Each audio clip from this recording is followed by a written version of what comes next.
Halo teman-teman, kembali lagi dalam kelas komunikasi kita yang pada pertemuan kali ini kita akan membahas tentang teori komunikasi massa.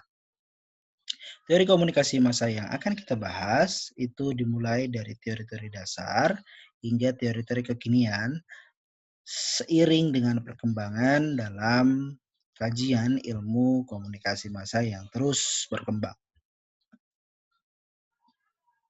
Baik, sebelum kita memahami atau menjelaskan beberapa teori tentang komunikasi massa, di sini perlu dijelaskan bahwa Mick Quayle tahun 1987 sebagai seorang ahli dalam bidang komunikasi massa mengatakan bahwa teori komunikasi massa setidaknya harus berisi beberapa hal berikut. Yang pertama, seperangkat pernyataan yang didefinisikan dalam kata kunci. Yang kedua, menspesifikasikan hubungan antar konsep, mendeskripsikan fenomena yang menggunakan konsep, menawarkan prediksi tentang fenomena, dan terakhir menyarankan penjelasan tentang suatu kejadian. Nah, saya sedikit menjelaskan di sini, biasanya teman-teman agak sedikit bingung dengan kata teori. Di sini saya ingin mempermudah teman-teman untuk memahami apa itu teori. Teori itu adalah sebuah pendapat, sebuah definisi yang dibuat para ahli terkait tentang sebuah kajian ilmu.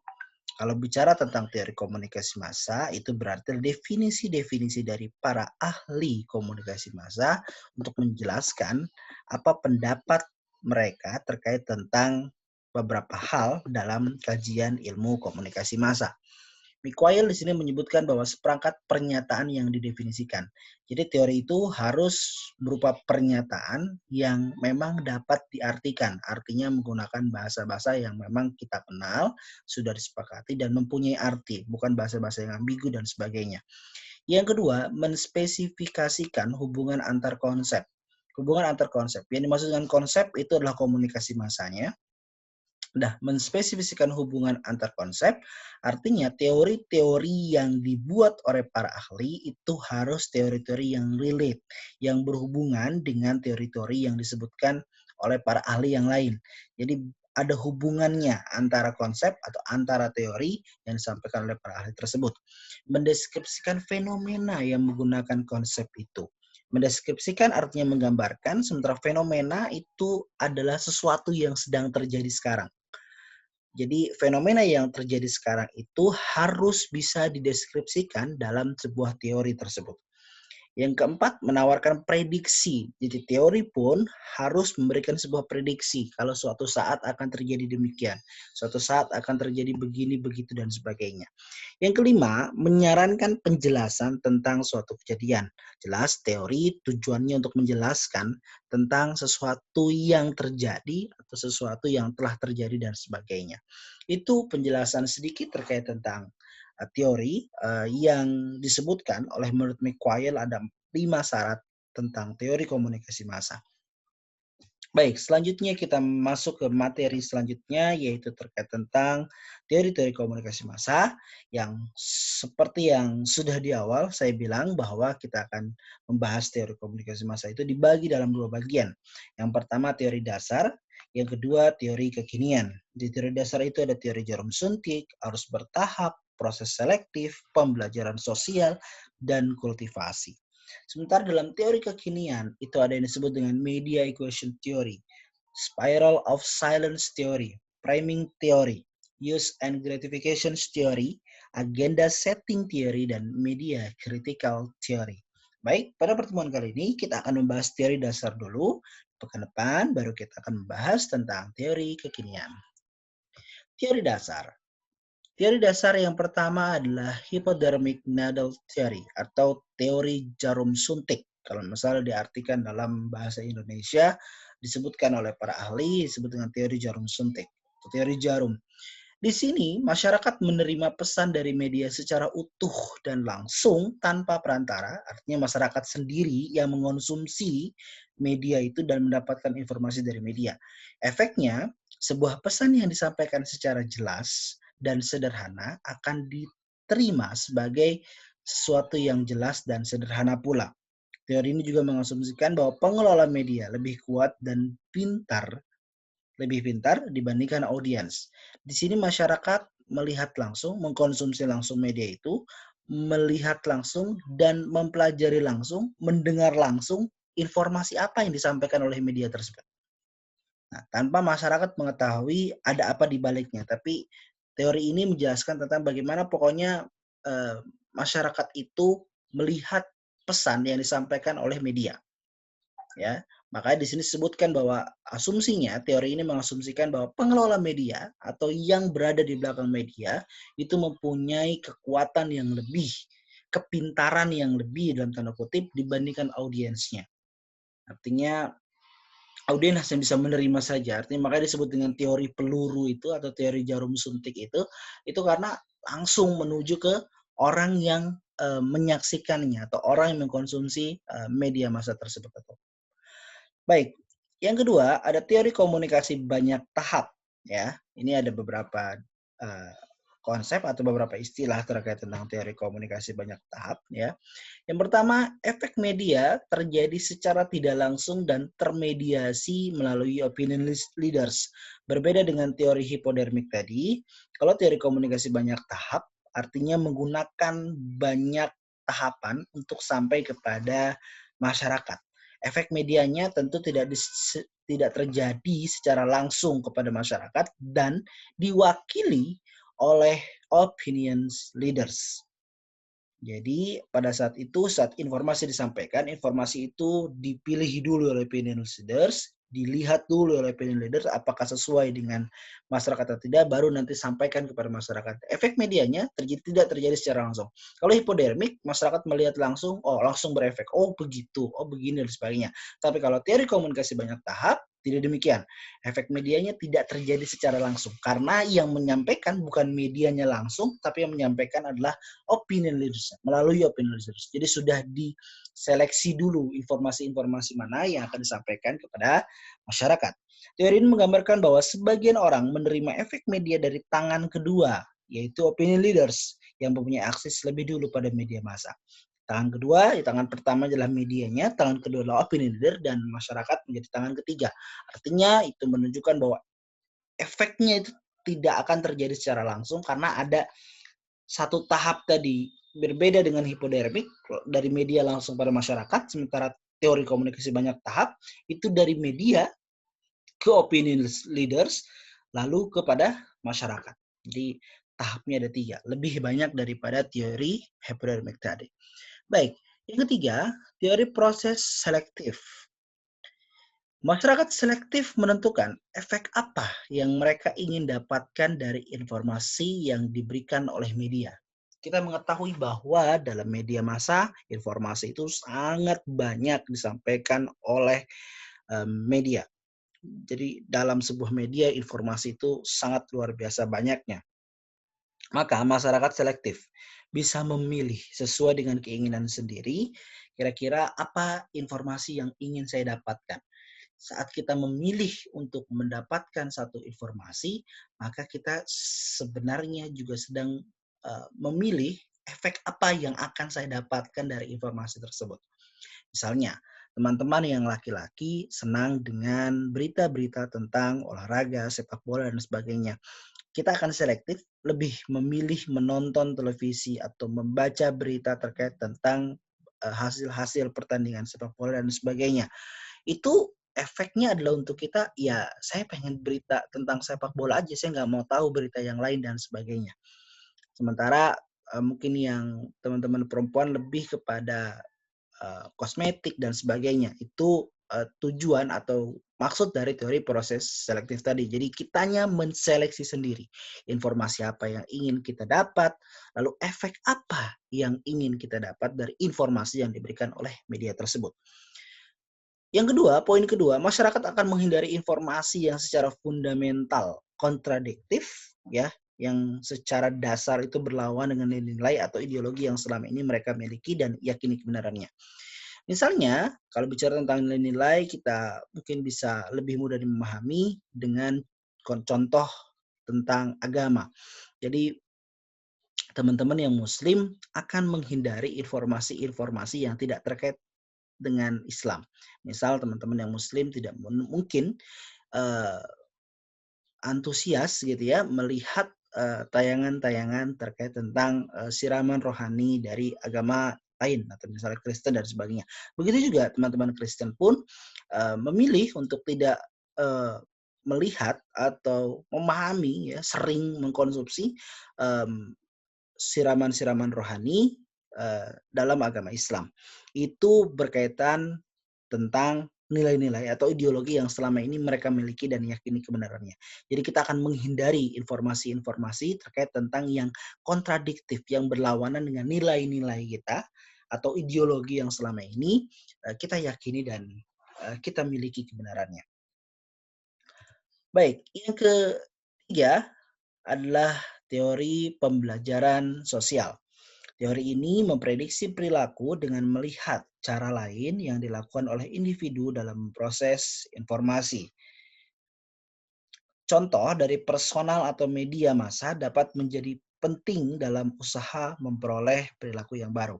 Maksudnya adalah teori ini menjelaskan bahwa saat kita melihat sebuah informasi dalam media, kita akan memprediksi perilaku apa yang akan kita tampilkan atau akan kita perlihatkan setelah kita melihat informasi tersebut. Jadi dalam teori pembelajaran sosial ini sangat terkait tentang identik dengan proses imitasi atau proses peniruan. Makanya di poin kedua disebutkan individu melakukan proses imitasi atas apa yang mereka lihat dari media. Jadi saat kita melihat informasi dari media, kita akan meniru itu. Misal tadi teman-teman melihat informasi tentang gaya hidup, style gitu ya, gaya pakaian dan sebagainya, gaya rambut dan sebagainya. Saat kita melihat itu, disebut dengan teori pembelajaran sosial saat melihat informasi tersebut kita menjadi ingin saya pengen kayak begitu nanti rambut saya mungkin yang laki-laki rambut saya pengen di yang saya lihat di TV tadi misalnya yang perempuan kayaknya pakai pakaian outfit saya bagus nih yang seperti yang saya lihat sekarang ini saya nanti pengen pakai itu saat kita melakukan itu saat kita melihat atau melakukan sesuai dengan apa yang kita lihat di media itu disebut dengan proses imitasi. Baik, selanjutnya ada teori difusi inovasi. Rogers mendefinisikan difusi sebagai proses di mana suatu inovasi dikomunikasikan melalui saluran tertentu dalam jangka waktu tertentu di antara para anggota suatu sistem sosial. Pesan yang disampaikan mengandung ketermasaan ya atau newness yang memberikan ciri khusus kepada difusi yang menyangkut ketidakpastian atau uncertainty. Jadi difusi adalah sebuah proses saat sebuah inovasi dikomunikasikan melalui saluran tertentu dalam jangka waktu tertentu di antara para anggota sistem sosial. Jadi kalau kita melihat sebuah inovasi saat kita sampaikan kepada orang lain, kepada banyak orang, itu yang dimaksud dengan difusi. Secara singkat, pengertian dari difusi adalah demikian. Derajat ketidakpastian seseorang dapat dikurangi dengan jalan memperoleh informasi. Jadi kalau ada orang yang bingung harus berbuat apa dan sebagainya, tentu dalam teori ini disebutkan ya kita harus mencari tahu, mencari informasi atau memperoleh informasi. Setelah kita memperoleh informasi, kita akan dihadapkan dengan sebuah inovasi. Saat kita dihadapkan dengan sebuah inovasi, kita diharapkan bisa beradaptasi dengan inovasi tersebut. Yang adaptasi dari inovasi tersebut disebut dengan difusi. Baik, sementara inovasi adalah sebuah ide, karya, atau objek yang dianggap baru oleh seseorang. Ciri-ciri inovasi yang dirasakan oleh anggota suatu sistem sosial atau masyarakat menentukan tingkat adopsi dari inovasi tersebut. Jadi kita akan melihat, kita akan mengadopsi inovasi-inovasi tersebut dengan beberapa hal yang berikut ini. Yang pertama, relative advantage, keuntungan yang relatif. Mempunyai keuntungan apa buat diri kita. Inovasi ini dirasakan lebih baik daripada ide lain yang menggantikannya. Kita punya keuntungan apa saat kita melakukan inovasi tersebut. Yang kedua, compatibility atau kesesuaian. Inovasi dirasakan konsisten dengan nilai-nilai yang berlaku, pengalaman, dan kebutuhan mereka yang akan melakukan adopsi terhadap inovasi tersebut. Complexity, kerumitan, inovasi dirasakan sukar untuk dimengerti dan dirasakan. Ya, jadi ada beberapa orang yang menganggap, oh ini sulit banget nih inovasi yang seperti ini. Saya untuk mengadaptasinya, mengadopsinya, melakukannya itu agak kesulitan. Yang keempat, trialability atau percobaan. Inovasi dieksperimentasikan pada landasan yang terbatas.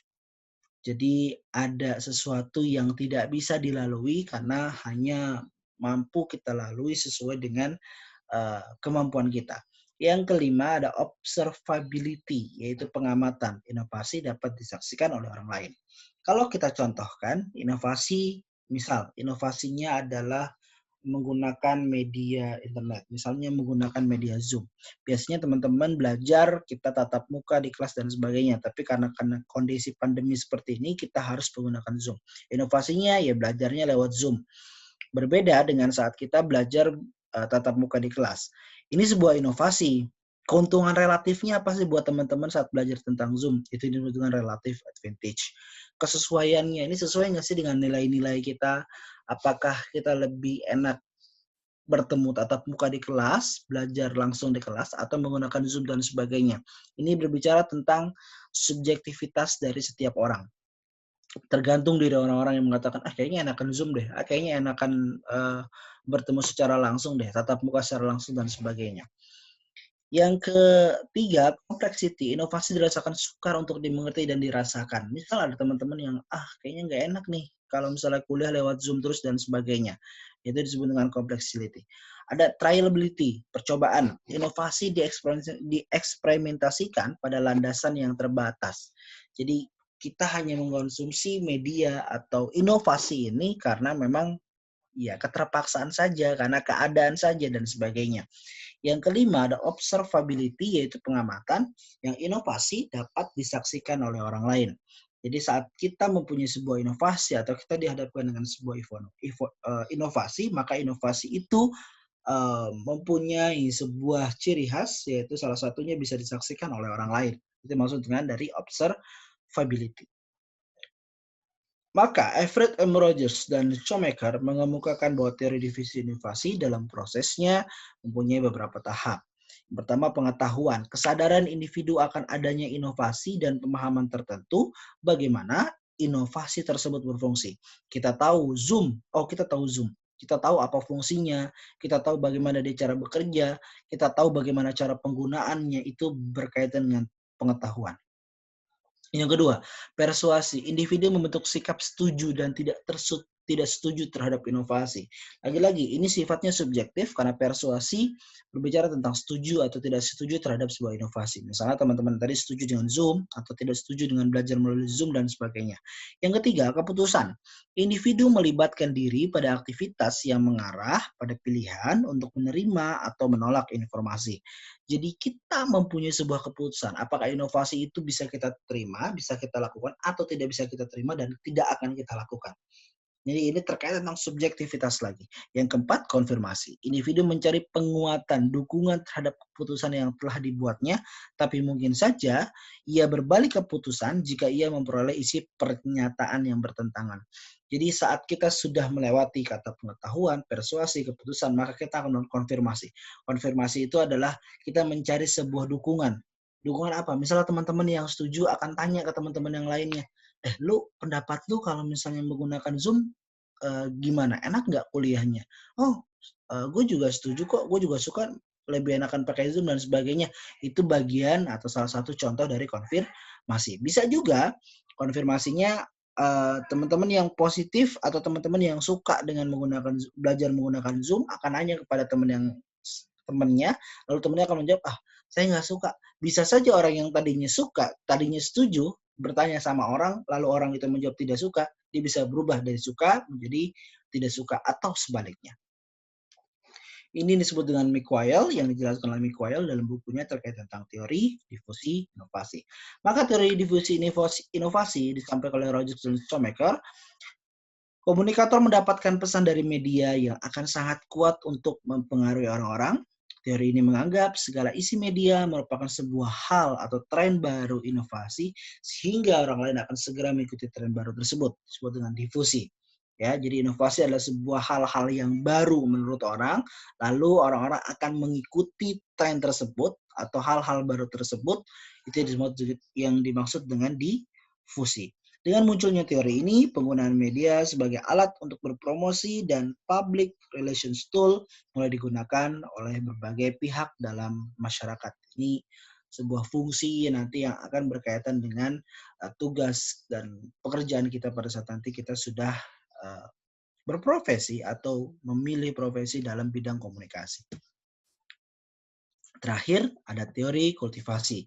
Masyarakat belajar tentang kebudayaan hanya melalui media. Ini disampaikan oleh Jabner tahun 1980. Tentu kita ingat, Jabner adalah salah satu teori atau teoritis, adalah salah satu ahli dalam bidang komunikasi massa yang beliau juga menjelaskan terkait tentang definisi dari komunikasi massa yang bisa teman-teman rujuk pada video sebelumnya. Teori ini mengasumsikan bahwa segala yang ada di media merupakan realitas yang sesungguhnya. Jadi teori kultivasi memberikan sebuah pandangan bahwa saat kita melihat sebuah informasi dalam media, kita akan melihat informasi itu benar. Padahal belum tentu saat kita melihat tentang informasi dalam sebuah media, apakah informasi itu benar-benar terjadi ataukah ada beberapa yang hanya ditampilkan atau ada beberapa yang disembunyikan dan sebagainya. Sehingga masyarakat mempelajari dan mengikuti realitas tersebut. Teori ini memfokuskan objek penelitian pada media massa televisi dan efeknya. Dalam kesimpulannya, masyarakat yang menjadi heavy viewers televisi akan cenderung memiliki sifat kekerasan dan pergaulan bebas dibandingkan yang bukan heavy viewers. Jadi teori kultivasi ini memberikan sebuah gambaran bahwa saat kita melihat sebuah informasi dalam media massa, terutama media televisi, kita akan menganggap bahwa itu adalah sesuatu yang memang terjadi. Sekali lagi saya ingatkan, apakah itu memang terjadi atau tidak, ada sesuatu yang memang sengaja ditampilkan, ada sesuatu juga yang secara tidak langsung juga akan disembunyikan, itu nanti akan berkaitan terkait tentang teori kekinian yang akan membahas atau relate sekali, berhubungan sekali dengan teori kultivasi. Baik teman-teman, mungkin itu penjelasan terkait tentang pertemuan pertama dalam teori komunikasi massa yang kita akan bahas pada kesempatan kali ini. Kita telah membahas terkait tentang teori-teori dasar atau teori-teori awal dari komunikasi massa. Baik, terima kasih atas perhatiannya. Mudah-mudahan penjelasannya dapat dipahami. Semoga bermanfaat. Mohon maaf jika ada kesalahan dalam penyampaian. Terima kasih atas perhatiannya. Assalamualaikum warahmatullahi wabarakatuh.